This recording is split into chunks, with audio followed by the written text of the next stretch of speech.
Film ini dibuka dengan suasana ceria saat seorang ayah bernama Gamal bernyanyi bersama ketiga anaknya di dalam mobil, tapi kontras dengan keceriaan mereka, sang istri yang bernama Siti justru menunjukkan raut wajah dingin dan penuh tekanan, seolah memikul beban berat. Siti bahkan dengan kasar mematikan pemutar musik hingga mengubah suasana menjadi sedikit canggung.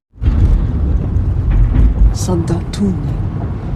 Setibanya mereka di rumah, kejadian ganjil pun mulai muncul, di mana anak bungsu mereka yang bernama Laila berlari riang untuk memberi makan burung peliharaannya, tapi dia dikejutkan saat menemukan burung kesayangannya sudah terbungkuk mati dengan darah hitam pekat. Melihat pertanda buruk tersebut, Siti seakan sudah mengantisipasi malapetaka. Dengan nada tegas, bercampur panik, dia memerintahkan anak-anaknya untuk tetap bersembunyi di dalam rumah. Rupanya di kediaman keluarga ini tersembunyi sebuah struktur piramida hitam misterius. Dengan langkah tergesa, Siti dan Gamal memasuki bangunan kuno itu melalui sebuah lorong rahasia. Di dalam ruangan rahasia itu terdapat sebuah sarkofagus dengan bentuk yang sangat tidak lazim. Merasakan desakan waktu, Siti memaksa Gamal untuk membuka peti mati tersebut dengan memutar sebuah tuas besi berkarat, dan ketika penutup peti tergeser, tampaklah sesosok mumi yang masih tersegel rapat. Namun tepat pada saat itu, lilin penerangan mereka padam secara tiba-tiba. Dan ketika mereka berhasil menghidupkan lilin itu kembali, mumi itu pun hidup dan Gamal terjerat oleh rantai peti itu hingga tewas. Sehingga menjadikan Siti seorang janda dalam sekejap mata. Alhamdulillah.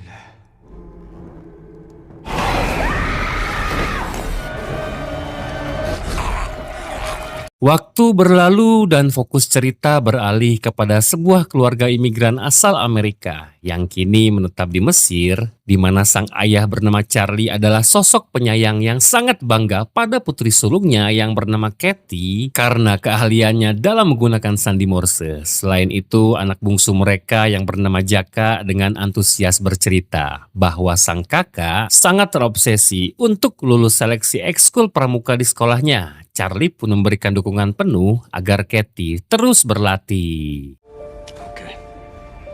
Tak lama kemudian Charlie menghampiri istrinya yang bernama Larissa, di mana Larissa saat ini sedang hamil 7 bulan. Larissa bercerita dengan wajah berseri bahwa bayi di dalam kandungannya sangat aktif. Dan setelah berbincang hangat, Larissa yang bekerja sebagai perawat berpamitan untuk berangkat kerja. Sementara Charlie yang sedang dalam masa cuti mengambil alih tugas menjaga anak-anak di rumah mereka.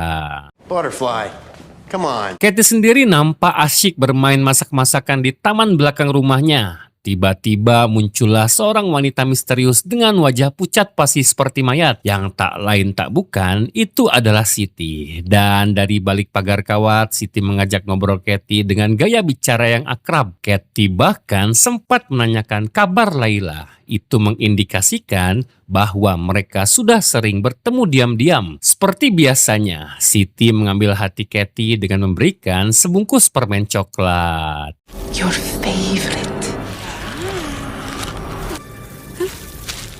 Di dalam rumah, Charlie yang sedang menelpon mulai curiga saat menemukan tumpukan bungkusan coklat di kotak mainan Katie. Dia segera menginterogasi Jaka, di mana Jaka menjawab bahwa Katie memiliki teman misterius di taman belakang. Sementara itu di luar, Siti meminta maaf kepada Katie atas sesuatu yang belum dipahami anak itu. Lalu dia memberikan sebuah apel segar dari kebunnya. Dan saat Katie menerimanya, Siti langsung merapalkan bait-bait mantra kuno. Sekejap kemudian, seekor serangga misterius muncul dari dalam apel itu dan menyusup masuk ke dalam tubuh Katie. Sementara itu, Charlie yang mulai panik pun dengan cepat mencari putrinya berlari ke belakang rumah.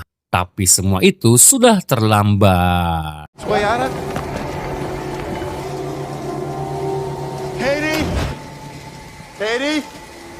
Sadar bahwa putrinya diculik, Charlie dihantui kepanikan yang luar biasa. Bersamaan dengan peringatan darurat akan datangnya badai pasir hebat, Charlie berusaha mengejar seorang misterius yang terlihat memanggul tubuh Katie di kejauhan. Tapi upaya penyelamatan itu berakhir tragis ketika pekatnya badai pasir membutakan pandangan Charlie dan membuatnya kehilangan jejak sang buah hati.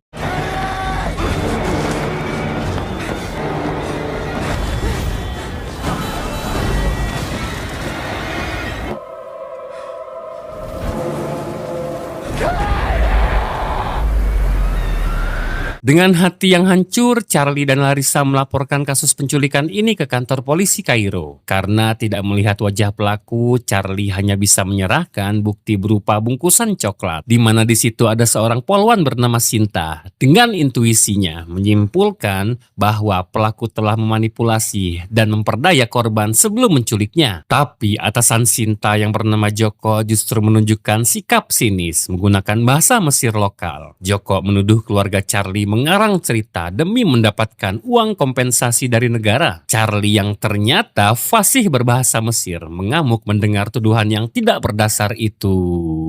You think I don't know what you're talking about? What the fuck is your problem? Somebody took our child! Are you gonna fucking help us? 8 tahun berlalu tanpa titik terang dari kepolisian Kairo, keluarga Charlie akhirnya memutuskan kembali ke Amerika dan membangun hidup baru di Meksiko. Kendati demikian, Larissa masih terbelenggu masa lalu. Dia selalu merawat sebuah kamar kosong khusus untuk Katie, berharap suatu saat nanti putrinya akan pulang. Dan bayi dalam kandungan Larissa kini sudah tumbuh menjadi gadis kecil yang cantik bernama Maudie. Suatu hari ketika mereka lagi makan bersama, yang kebetulan ibunda Larissa yang bernama Carmen tengah berkunjung ke sana, membawa kehangatan di tengah keluarga itu, di mana Carmen menyarankan agar mereka untuk pergi berlibur. Mengingat sejak tragedi di Mesir, mereka tidak pernah lagi merasakan liburan keluarga. Merasa saran itu tepat untuk mengusir kesedihan, Larissa dan Charlie pun menyetujui saran tersebut. Have I ever been on vacation? Sementara itu di Mesir, di bawah sengatan matahari gurun, seorang pemuda bernama Kohar sedang menaiki sepeda miliknya. Tapi perhatiannya teralihkan oleh suara ledakan dahsyat yang berasal dari kecelakaan pesawat. Dan ketika dia mendekati lokasi kecelakaan, Kohar dibuat sangat terkejut melihat bangkai pesawat yang hancur berantakan. Dan di antara puing-puing itu, Kohar menemukan sebuah sarkofagus batu yang sangat misterius.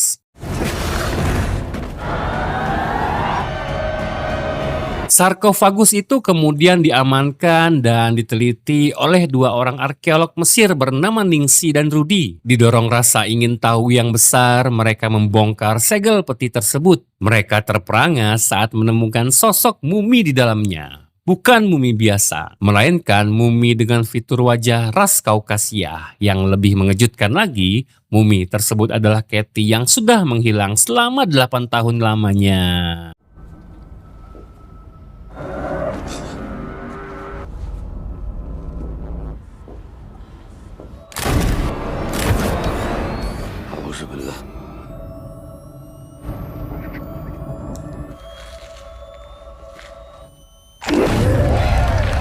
Sementara itu, keluarga Charlie yang baru saja tiba di tempat liburan, dia mendapatkan telepon tidak terduga dari kedutaan Mesir. Kabar bahwa Katie telah ditemukan membuat mereka terkejut sekaligus bersyukur. Tanpa pikir panjang, mereka segera terbang kembali ke Mesir. Dan setibanya di Kairo, seorang dokter bernama Denny memberi peringatan keras, mereka harus mempersiapkan mental sebelum bertemu Katie. Dokter menjelaskan bahwa Katie mengalami trauma psikologis yang sangat parah, malnutrisi, serta kekurangan vitamin D akibat tidak pernah terpapar sinar matahari selama bertahun-tahun yang mengakibatkan Katie kesulitan untuk berbicara. Hati mereka pun hancur berkeping-keping saat melihat kondisi Katie yang sangat memprihatinkan. Tubuhnya penuh luka yang diakibatkan oleh perbuatannya sendiri ketika Katie sedang mengalami tantrum. Meskipun secara fisik hasil tes menunjukkan kondisi yang relatif normal, mentalnya sangat terguncang. Dr. Denny meyakinkan bahwa kasih sayang keluarga adalah obat terbaik untuknya. Here we are here. To help return her from this locked-in state. The comfort of home will be the best medicine to... Selesai dengan itu, Charlie bertemu kembali dengan Sinta yang kini sudah naik pangkat menjadi detektif, di mana Sinta memperlihatkan foto-foto penyelidikan menunjukkan bahwa Katie ditemukan di dalam sarkofagus kuno yang sedang diselundupkan oleh kurir pasar gelap. Sinta mencurigai adanya jaringan perdagangan manusia. Sinta berjanji akan terus mengusut tuntas kasus ini hingga ke akarnya, dan untuk sementara dia menyarankan menyarankan Charlie untuk membawa Katie ke Amerika demi keselamatannya. Charlie, let's go back upstairs. Setibanya di Amerika, Charlie memperkenalkan Katie kepada Maudie dan Jaka. Carmen sang nenek menangis menatap cucunya yang terlihat sakit parah seperti terkena virus mematikan. Maudie mencoba menyapa kakak yang belum pernah dia temui itu. Dan ketika Carmen mulai membacakan doa untuk kesembuhan Katie, suasana mendadak berubah. Katie merespon dengan tingkah laku yang sangat aneh dan mengerikan, memaksa Larissa bertindak cepat menyuntikkan obat penenang padanya. Amin.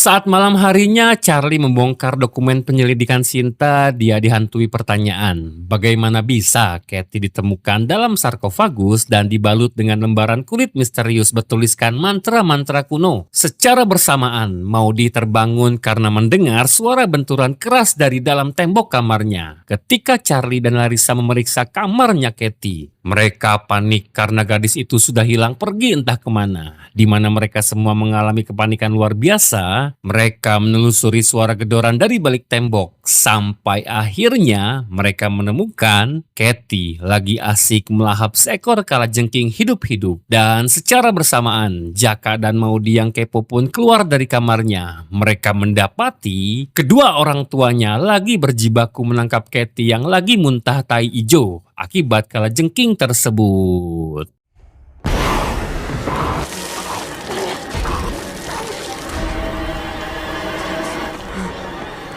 Keesokan harinya setelah memandikan Katie, Larissa mencoba memotong kuku Katie yang sudah menghitam dan mengeras seperti batu. Sementara itu, Charlie menemukan fakta mengerikan di gudang. Bekas muntahan Katie ternyata bersifat korosif, melepuhkan lantai kayu hingga hancur di kamar mandi. Kuku Katie yang teramat keras membuat Larissa tidak sengaja mencabut kuku jempol hingga kulit kakinya Katie. Hingga Katie mengalami luka kaca puri yang ekstrim, Katie mengamuk seketika membuat Larissa tersungkur. Charlie datang tepat waktu. Dan yang lebih menyeramkan lagi, Charlie mendapati bahwa putrinya kini sedang menusuk-nusuk kakinya sendiri dengan sebuah benda tajam.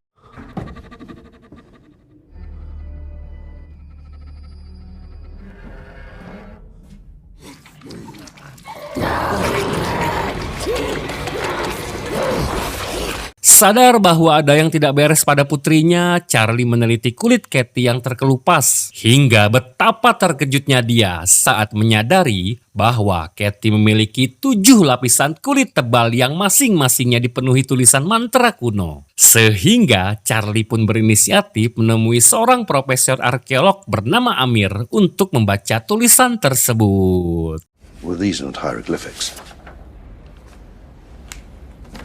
This looks like hieratic. Amir sendiri dibuat sangat terkejut ketika melihat foto-foto mantra itu. Dia menjelaskan bahwa itu adalah aksara hieratik kuno. Jauh lebih tua dari hieroglif biasa, berasal dari era 3000 tahun sebelum Masehi. Bahkan mumi ini lebih kuno dari mumi Imhotep, di mana Amir berjanji akan menerjemahkan mantra-mantra itu, meski membutuhkan waktu beberapa hari. Where did he get these?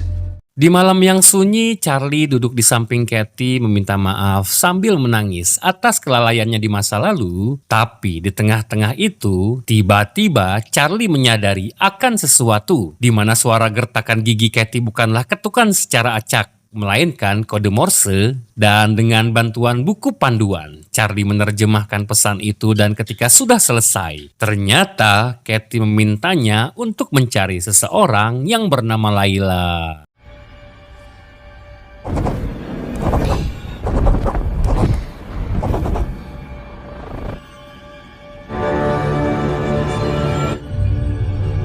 Untuk itu, Charlie pun segera menghubungi Sinta untuk melaporkan penemuan itu.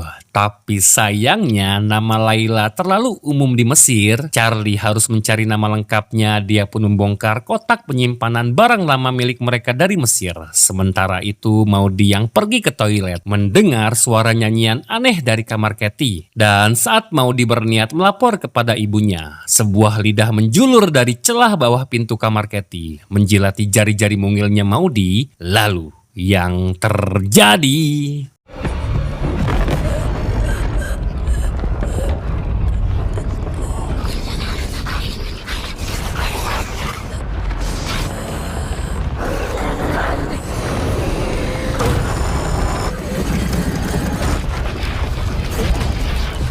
Sementara itu, setelah pencarian panjang, Charlie pun menemukan satu kartu ucapan lama dari Layla Khalil. Sinta segera melacak nama tersebut dan masih saja mengalami kesulitan. Di sini, Sinta pun meminta tolong salah satu bawahannya. Dan saat itulah Sinta menemukan bahwa keluarga Layla tinggal di sebuah perkebunan oasis di kota Aswan. Kecurigaan Sinta pun semakin kuat saat dia mengingat kembali bukti buah apel di lokasi penculikan Katie 8 tahun silam.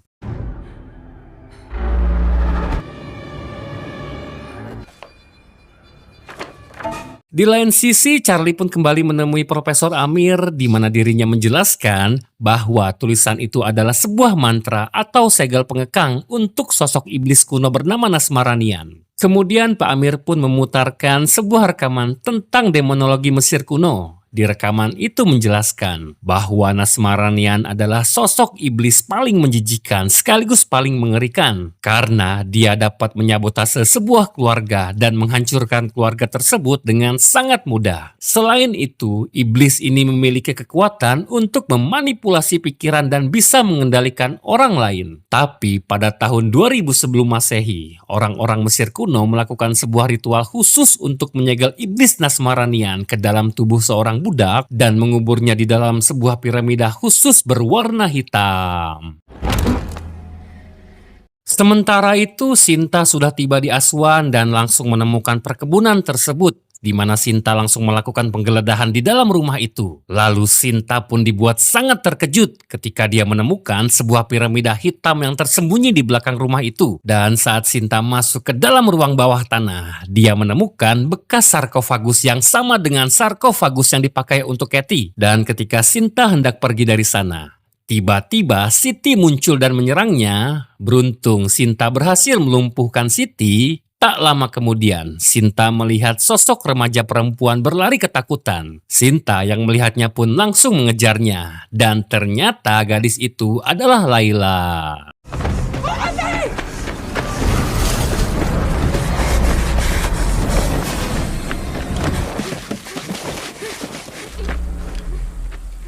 Layla yang kini sudah remaja menunjukkan sebuah kotak terkubur berisi kaset video dengan label nama Katie. Sementara itu di tempat lain teror terus berlanjut di mana ketika Carmen sedang berdoa di kamar Katie, iblis itu menggunakan kekuatan telekinasisnya untuk mengangkat tubuh Carmen dan melemparkannya keluar jendela dengan sangat brutal. Carmen mendarat tepat di atas mobil Charlie yang baru saja tiba.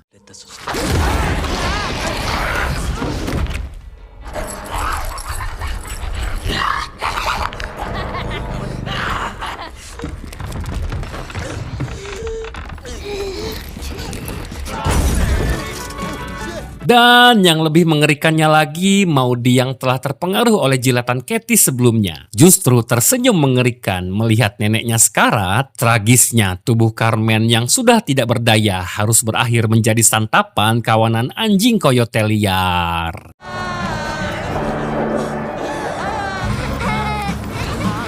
Kembali ke Mesir, Sinta menginterogasi Layla di kantor polisi. Ketika Sinta mulai kesal karena Layla masih saja tidak mengatakan sesuatu, Layla akhirnya membuka mulutnya memperlihatkan sebuah fakta mengerikan di mana lidah Layla sudah dalam keadaan terpotong. Layla kemudian menuliskan kesaksiannya. Dia mengungkapkan bahwa ibunya lah yang merencanakan semua ini. Siti memanfaatkan pertemanan Layla untuk menjadikan Katie sebagai tumbal iblis. Layla yang menentang tindakan keji itu dihukum potong lidah oleh keluarganya sendiri agar rahasia tetap terjaga. Sadar bahwa Charlie dan keluarganya dalam keadaan berbahaya, Sinta pun langsung berusaha menghubungi Charlie. Tapi panggilannya tidak terjawab karena keluarga Charlie sedang mengadakan tahlilan ala-ala Amerika. Tapi di tengah-tengah keramaian pelayat, tidak ada satu orang pun yang menyadari bahwa Maudie sedang dalam pengaruh iblis pun sedang mencabuti giginya sendiri sambil menatap lantai kamar Katie yang mulai lapuk dan membusuk.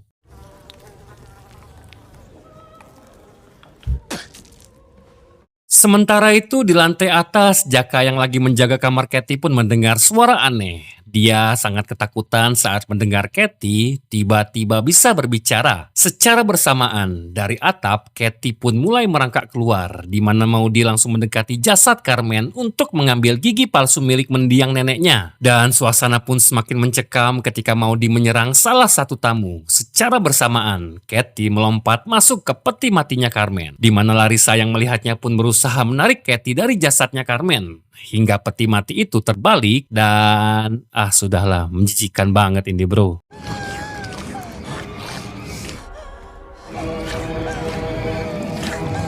Charlie yang sudah putus asa pun memutuskan mengikat Katie pada sebuah kursi roda. Dia tidak menyadari bahwa pengaruh iblis itu kini sudah menular dan mengendalikan pikiran Jaka yang tidak henti-hentinya menghantamkan kepalanya. Tak lama, Charlie pun dikejutkan bahwa Sinta sengaja terbang jauh-jauh dari Mesir hingga tiba di Amerika, hanya untuk membawa bukti kaset video tersebut.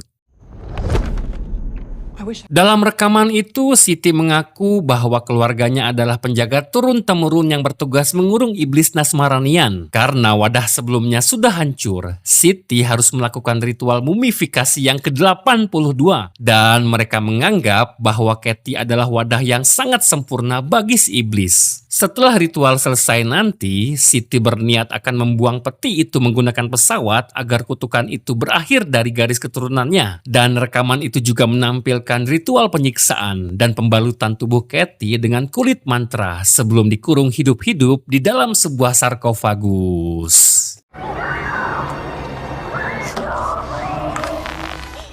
Secara bersamaan, iblis di dalam tubuhnya Katie memerintahkan Jaka yang kesurupan untuk melepaskan kulit mantra yang menyegelnya. Dan setelah segel sudah terlepas, iblis itu bangkit sepenuhnya. Charlie, Larissa, dan Sinta mendengar suara gaduh, dan saat Larissa dan Sinta berusaha mendobrak pintu, mereka terpental oleh kekuatan gaib yang sangat besar.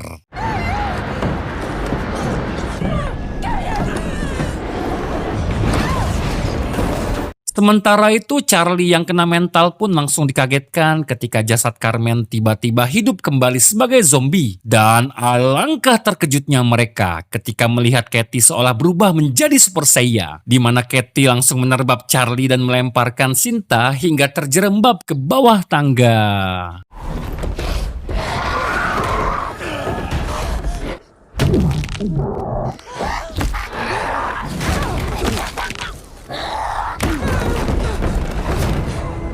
Larissa pun berusaha mengambil jarum suntik yang berisi obat bius dosis tinggi. Tapi saat di dalam kamar, dia harus menghadapi anaknya sendiri, di mana dirinya terlibat kejar-kejaran dengan Jaka yang beringas dalam pengaruh iblis. Sampai akhirnya ketika Jaka lengah, dengan sangat berat hati, Larissa melawan dan berhasil membius Jaka hingga pingsan.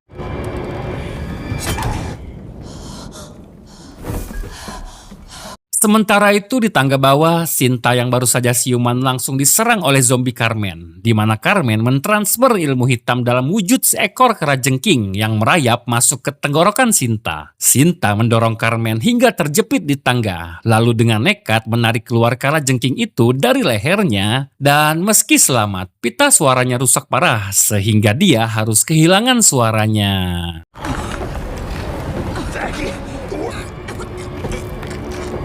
Sementara itu di lantai atas, iblis dalam tubuhnya Katie sudah berhasil menyudutkan Charlie. Si iblis berkata bahwa tubuh bocah ini terlalu lemah dan tidak nyaman untuknya. Melihat kesempatan ini, Charlie dengan gagah berani meminta Sinta untuk membacakan mantra pemindah wadah agar iblis itu masuk ke dalam tubuhnya sendiri. Sinta yang tidak bisa bersuara pun harus menahan rasa sakit yang luar biasa untuk memaksa tenggorokannya membacakan mantra-mantra tersebut. Dengan kekuatan terakhirnya, mantra itu berhasil diucapkan dan sebuah energi gelap berpindah meninggalkan tubuhnya Katie dan merasuki tubuhnya Charlie hingga Charlie langsung pingsan dibuatnya. I'm sorry.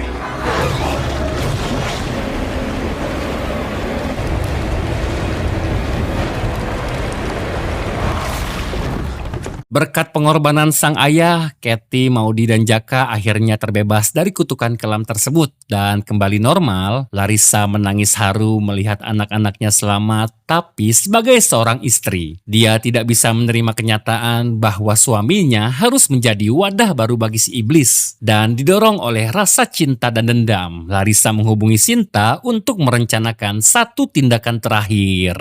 I need to talk to you about Charlie. Cerita berpindah kembali ke Mesir. Siti yang ternyata masih hidup setelah dilumpuhkan oleh Sinta sebelumnya, di mana Siti terbaring lemah di rumah sakit dan tak lama kemudian datanglah seorang perawat masuk untuk memberikannya obat. Dan saat perawat itu membuka maskernya, ternyata itu adalah Larissa yang menyamar dan dengan tatapan penuh dendam atas penderitaan keluarganya. Larissa dan Sinta sudah membawa iblis itu yang terperangkap di dalam tubuh suaminya. أكيد أنتي عارفة النظام.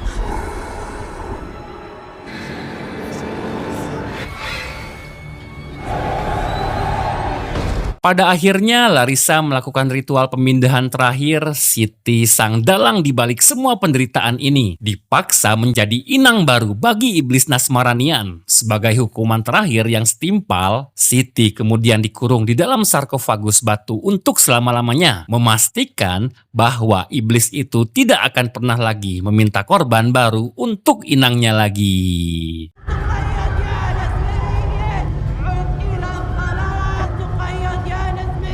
Dan film pun selesai. Terima kasih untuk kalian yang sudah menonton sampai akhir. Secara keseluruhan, ya memang sih ciri khasnya Lee Cronin selalu menggunakan elemen horor untuk membedah masalah keluarga. Sama kayak di film The Hole in the Ground, Lee Cronin membedah masalah hubungan ibu dan anak. Dan di film Evil Dead Rise, Lee Cronin membedah masalah kakak dan adik. Nah, film ini justru lebih kompleks lagi. Ditambah peran seorang ayah yang merasa bersalah karena gagal melindungi anaknya. Nah, kalau Imhotep dikutuk karena cinta terlarangnya, Nasmaranian murni digambarkan sebagai entitas jahat dari 3000 tahun sebelum Masehi. Tapi memang sih Lee Cronin ini lebih suka mengeksplorasi entitas jahat purba yang manipulatif dan tanpa harus memberikan mereka latar belakang kisah romantis yang klise. Ya udah, segitu dulu, sampai ketemu di video selanjutnya. Aku Tigor, pamit undur diri. Assalamualaikum.